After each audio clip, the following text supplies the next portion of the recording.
Welcome to the Arcaro Insights podcast, where we help B2B executives deliver better results with the latest ideas in change and innovation for your organization. The episodes feature fascinating discussions with interesting people who have a great story to tell, as well as our original content communicated with AI voices. If you can, please read the show notes to get the most from each episode. Thank you for listening. We hope you enjoy it.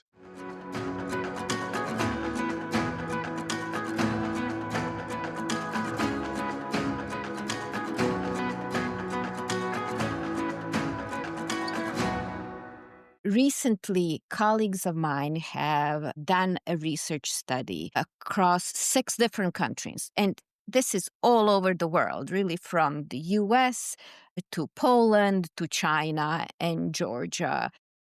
And they found that across these countries, 70% of people think that creativity is greatest when we have full freedom of action. And if you ask creativity scholars, they would say, oh no, it's really quite the opposite.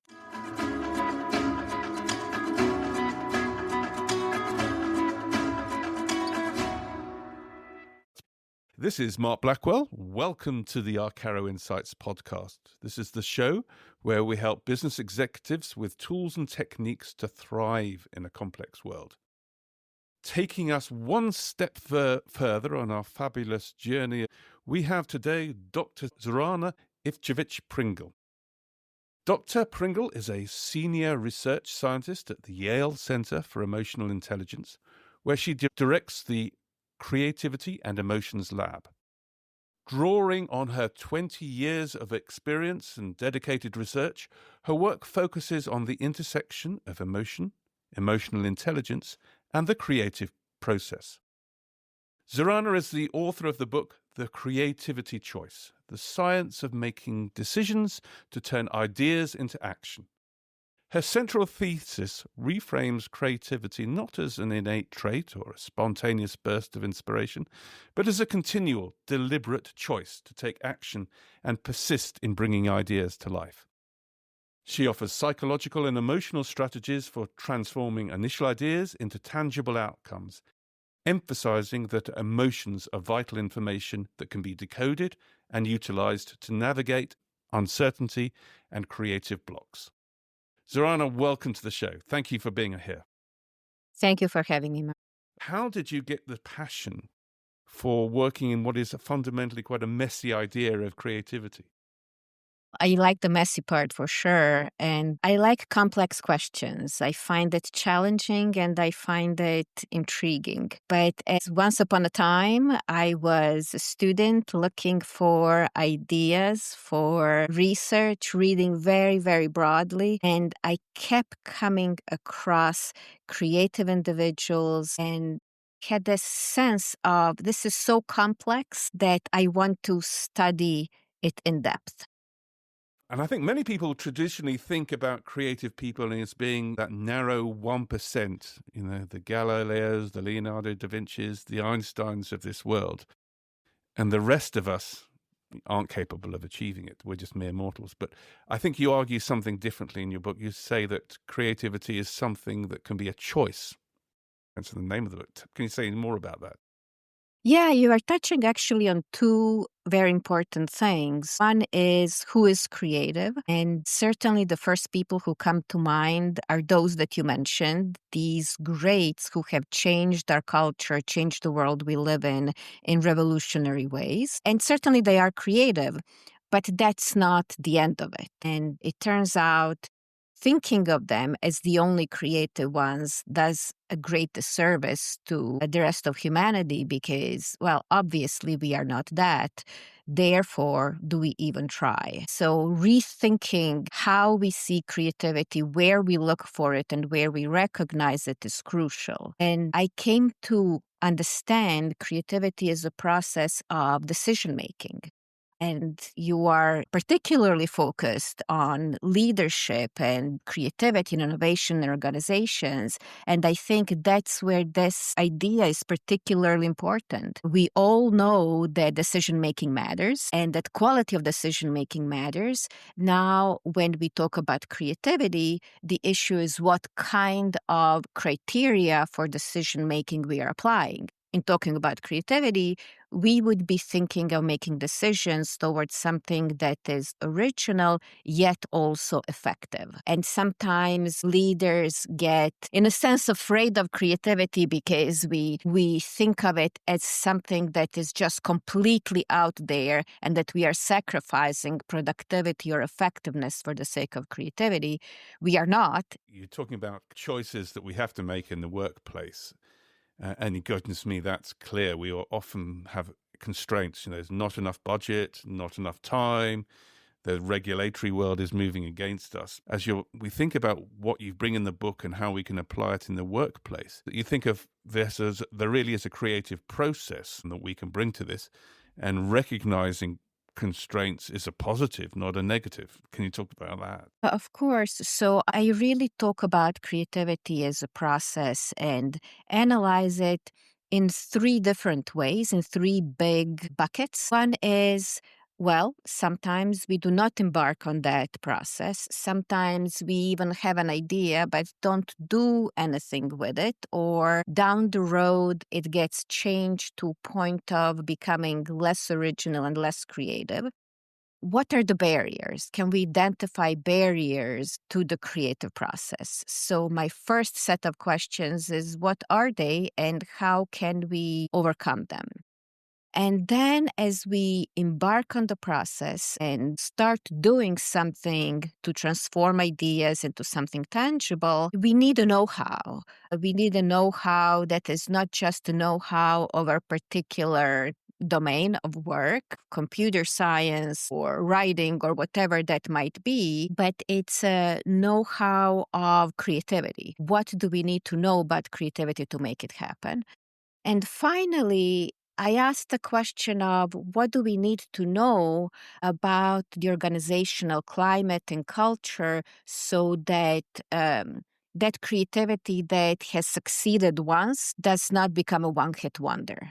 You want creativity that is reliable and sustainable. What do we need to know there? And you mentioned identifying the constraints and working about how to overcome them. Can you talk to more about that? Yeah, the idea of constraints really comes across the whole process. So we have constraints that are already there at the very beginning, some constraints that are of the financial nature, regulatory nature of different kinds of resources we have. And they can become barriers because of how we perceive them.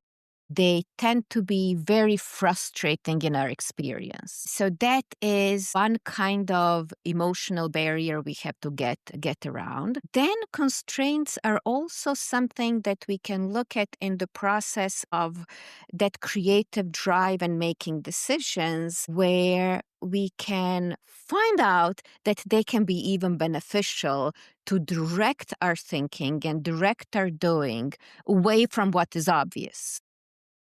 So sometimes I hear people say, if you were completely unconstrained, if you were fully free to do anything you ever wanted, what would you do? And it turns out that seems to be a liberating question, but actually it's a question that leads us to more obvious answers than if we said, well, let's put some roadblocks and let's put some even personally devised constraints that are intentionally put there. Recently, colleagues of mine have done a research study across 6 different countries. And this is all over the world, really, from the US to Poland to China and Georgia. You think of how to sample the world, they sample the world. And they found that across these countries, 70% of people think that creativity is greatest when we have full freedom of action. And if you ask creativity scholars, they would say, oh no, it's really quite the opposite. Think of examples. Think of examples of what happens when we have constraints and we do not have constraints. When I talk to leaders, I give a very, very simple case. It is common in creativity studies to ask this playful question: how would you use a brick in different ways. So imagine just a plain brick. How would you use it? So I give them very little time and say, okay, what are the first things that come to mind? You have complete freedom. And what is the first thing? Well, try it yourself. What is the very first thing that comes to mind when you hear how do we use a brick? To break a window. There you go. That is usually the very second one that people give. The very first one is build something, build a house, build a wall, build a path. And that is not because we are not creative. That is because the first ideas we have when we are completely unconstrained are very obvious. And it's just because how the mind works. The mind works as a network of connected ideas and thoughts. And those that if you activate one of those ideas, the idea of a brick, the very next one is going to be the most obvious one, most clearly related to it. So you say brick, you say building, you say brick, you say smashing. Turns out the same thing happens when we are thinking about our areas of work, whatever we are doing.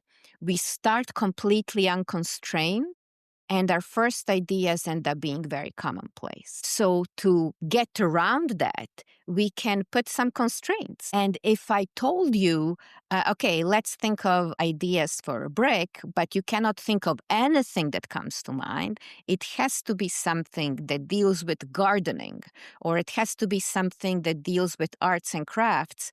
Now you are going places that are not obvious. I can think of a brick now maybe as a source of material to make paint for a painting, which is... Exactly. And now that's not going to be obvious, and that is going to be much higher in that idea value hierarchy. Another idea that I loved in the book that might resonate is we are bound by our assumptions that can be constraining.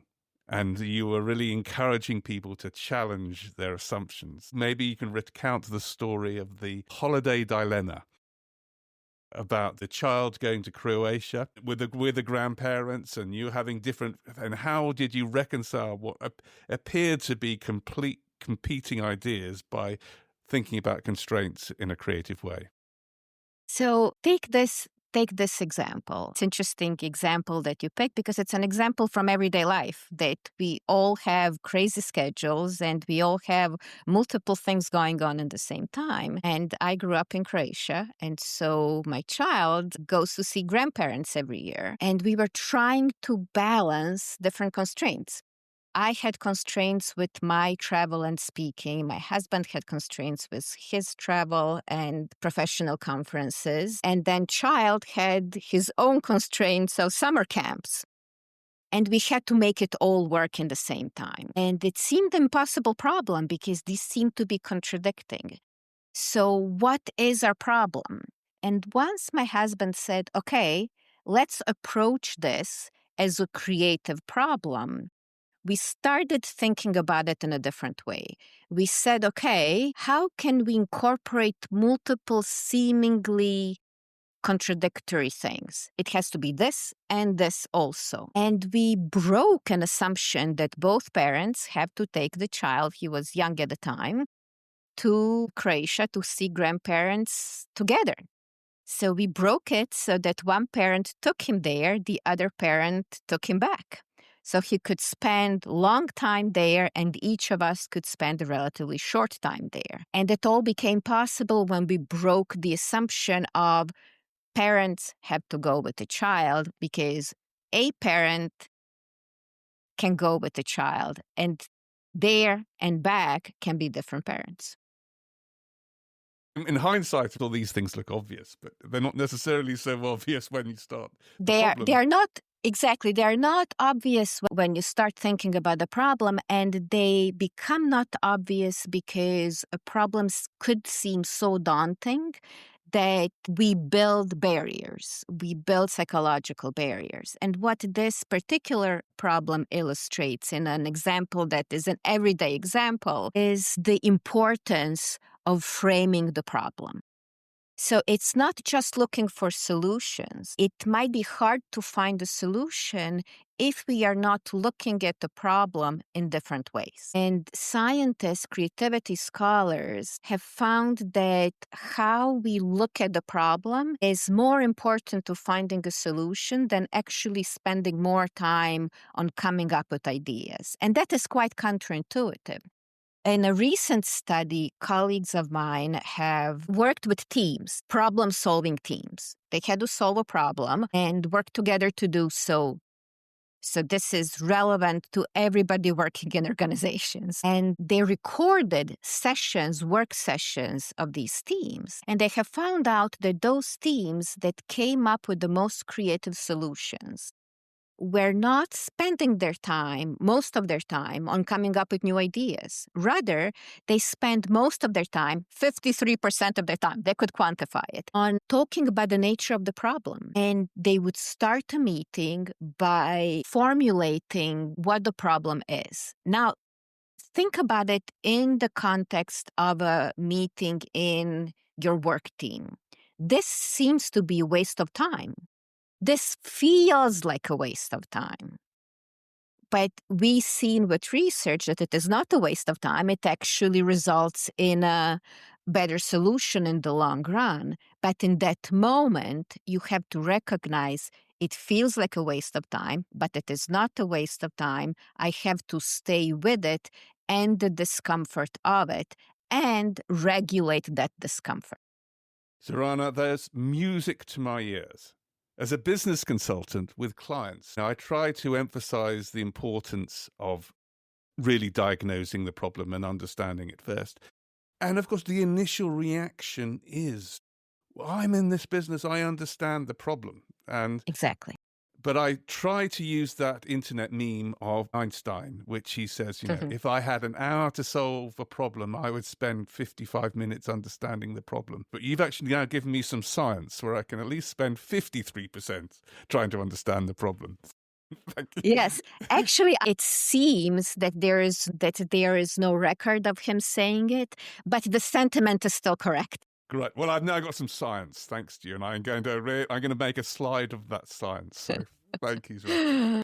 Brilliant. Another thing that I really found, obviously, a new idea that I hadn't thought about so much before, and from your background, it's obvious, is the importance of mood when we are working on the divergent and the convergent phase. Can you tell the audience something about that?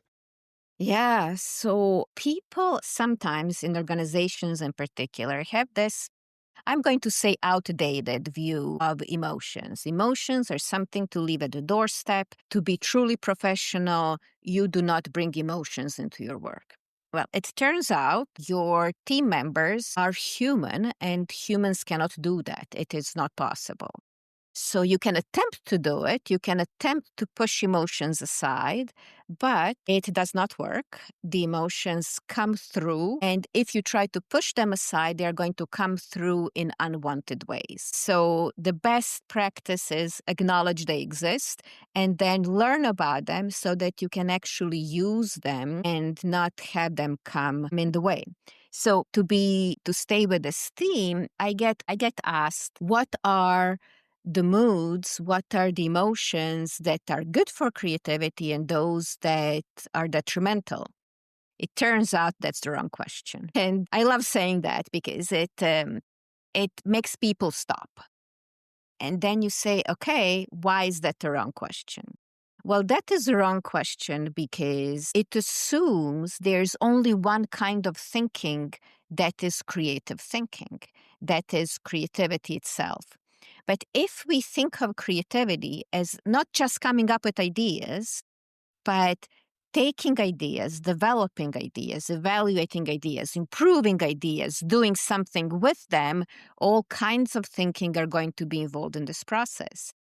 And that means that different kinds of moods will be ultimately beneficial. Now we have to learn what those are. And what are the moods then? So let's go there. Emotion scientists have found out that the different mood states are related to different kinds of thinking. And when I say related to different kinds of thinking, it means they enhance different kinds of thinking. So in one kind of mood, you're better at one thinking, and another different kind of thinking. And let's be concrete. When you are in positive, energized moods, so you are happy, excited, in those states, we are really good at very quickly coming up with lots of ideas. And we have this sense of freedom, permission to go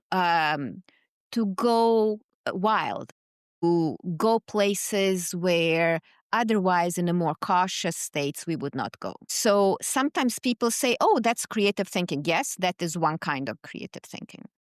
But now you want to do something with those ideas, right? You don't want them to just stay as a playful exercise. You want them to leave the brainstorming room. Now you have to do something else. You have to critically think about them and find what is good about them, what may be improved. Well, that you're going to do best when you are in more subdued moods, maybe even more pessimistic moods. And if you know both of these things, right? If you know in which moods you can be more broad ranging and in which moods you can be more critical, you can use it to your advantage. This is how I do it.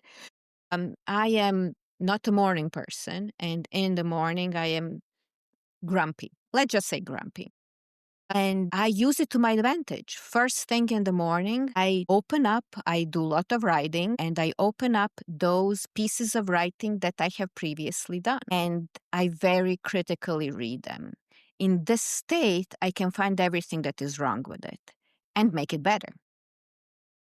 Everything that is wrong with it is necessary step in that creative process to get a good product to the end.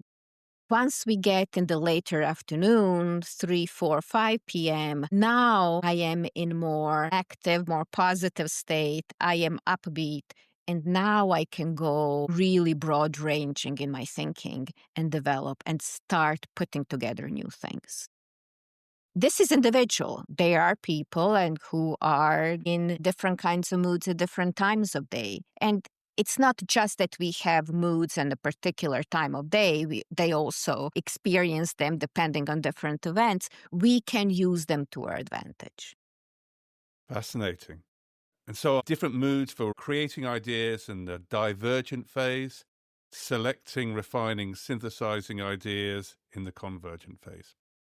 The other idea that I liked, which is connected to this, I think, was how do we use our networks in the divergent phase and how do we use our networks in the convergent phase? Because I think there's a distinction. Yes, and creativity is social at all times. Creativity is social even when it does not seem to be. Even if you're doing something that is on its own a solitary activity, there are social influences, either of implied or explicit, conversations with others or things that you have read, influences that you had. But let's say that you are working on a new project and you are in that exploratory stage where you are gathering information, you are coming with new perspectives.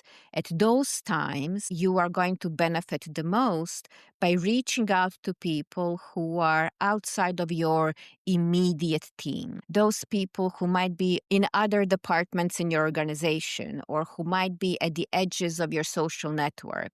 People who you meet occasionally at a conference or an event, but you don't talk to them on a regular basis.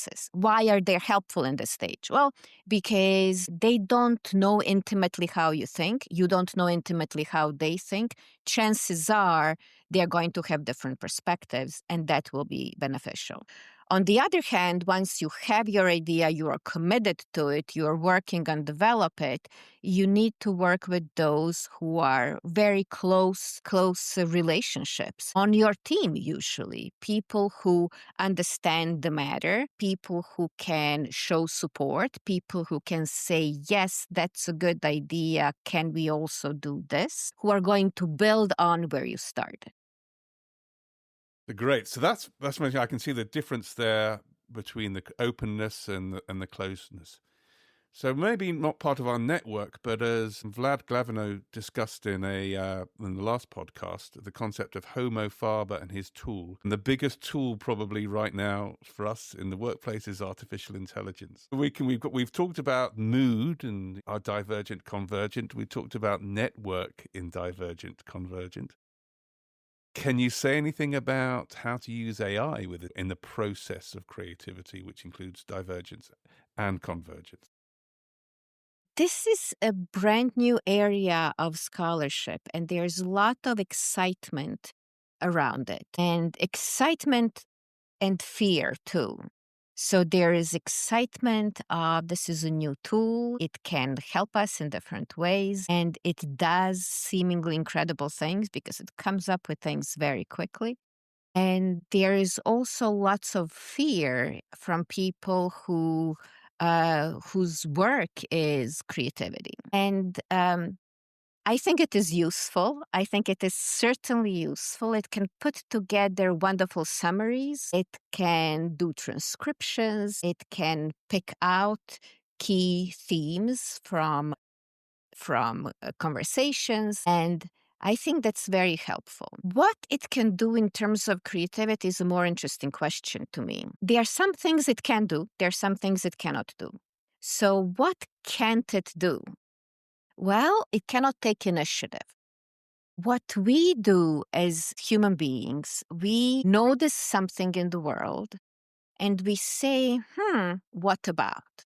To give you an example, I love the story of founding of Instacart. It is a service that delivers groceries to your home address based on your list and based on your requirements, right? You say, this is what I need. These are the constraints of it. I want this brand, not that brand, and you get it delivered. Would AI come up with that? Well, I don't think so, because how it came up with, how it happened in real life is that its founder really hated everything about the grocery shopping experience. So this emotional experience became inspiration and became impetus for action. Now, the machine does not have that. You have to feed it information from which it can draw something. And it doesn't have, at this time, I like science fiction, so I am not precluding it happening at some point. But at this time, it cannot take that kind of initiative. And we know that finding problems and then asking different questions about a problem is what gets you the maximum creativity. When these LLMs first came onto the scene, there was a slew of research papers saying AI is more creative than humans. But it's interesting to look at how that was done. So a bunch of AI systems were given problems of similar nature to what we have discussed before, come up with all different uses for a brick, or similar. It wasn't just that question. There were different kinds of questions, but they were of that kind. It has all the knowledge of all the internet essentially in its memory.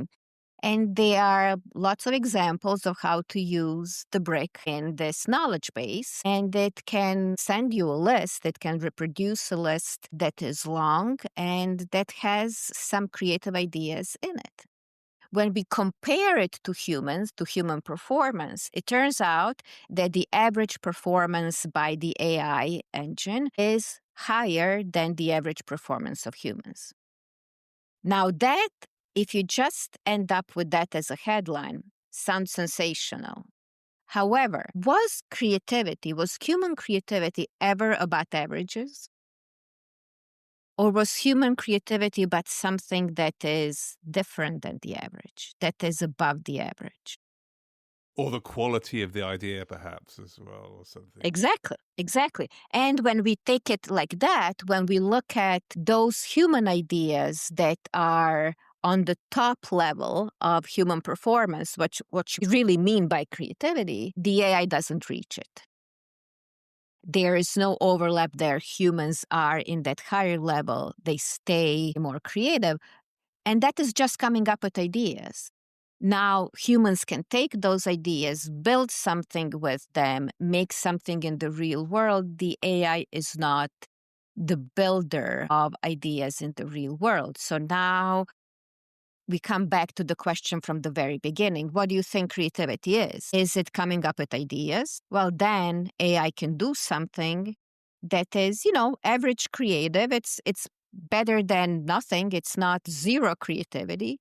But if we say creativity is also finding ideas, looking at them from different angles so that we can maximize it, then AI at this time cannot do.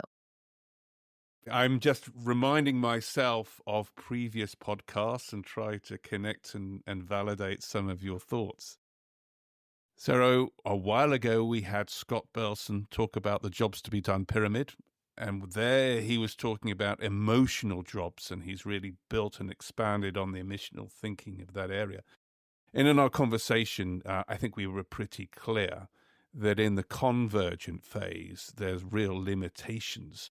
And with AI, because amongst other things, it doesn't have that emotional sense of what is important to one segment versus another segment of people. And so it'll struggle to make the choices of what's important. Had a great conversation with Scott Anthony when suddenly confronted with the need to bring AI into his business school teaching.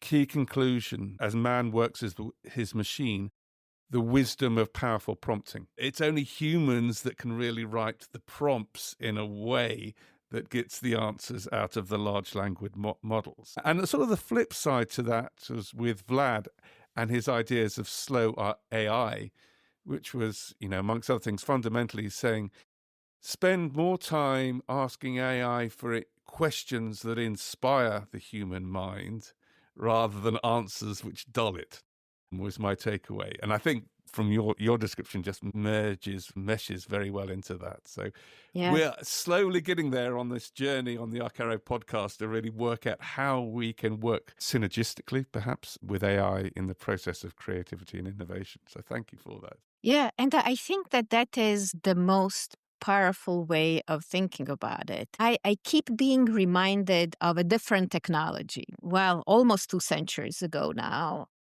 photography was invented. And there was a lot of writing at the time about photography is going to be the end of painting, the end of art, the end of visual art at least.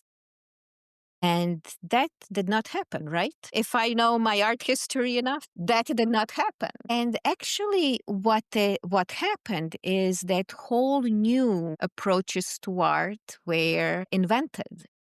You had Impressionism that said can take these shimmers of light and portray the sensory richness and discover the nature of the world through that. We had Expressionism, which was focused on emotions. We had Surrealism that dug deep into the psyche.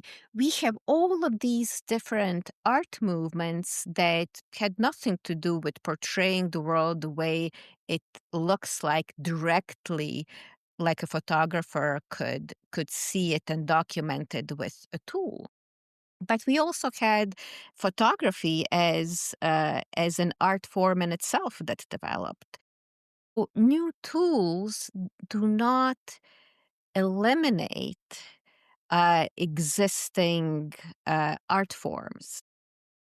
They transform it. So I think there's going to be transformation in using AI. We are going to develop ways of using it. We are going to learn what it can do, what it cannot do. And prompting is a great example. We are now discovering what we can do with prompting. We as humans need to be the prompters.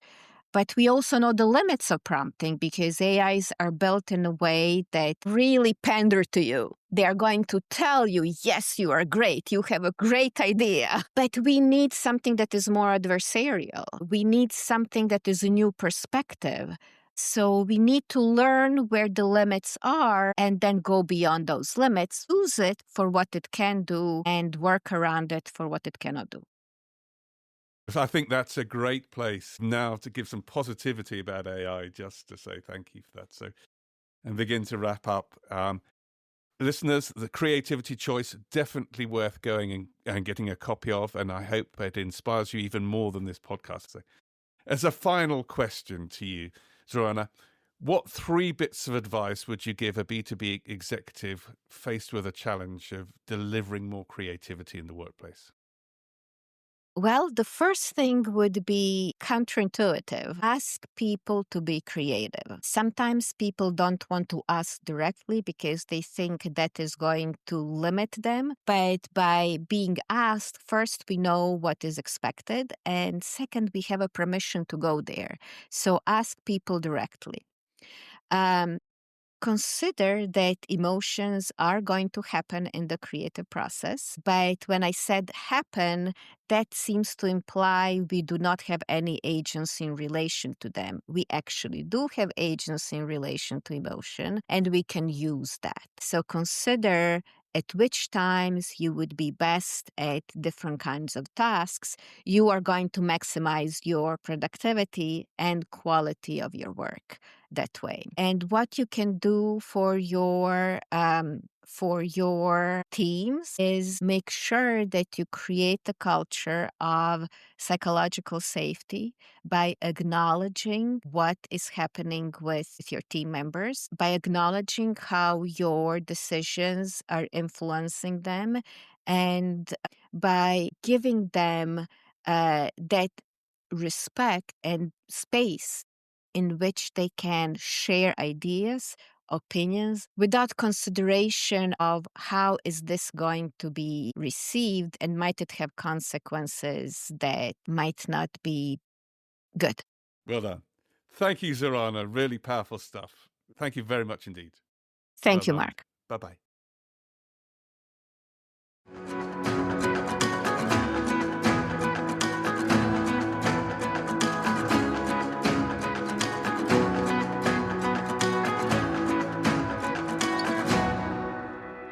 Thank you for listening to the Arcaro Insights podcast. We hope you enjoyed it as much as we enjoyed producing it for you. If you have not done so already, please do subscribe with your favorite podcast provider. Even better, it would be hugely appreciated if you could share the podcast with friends and colleagues. Thank you.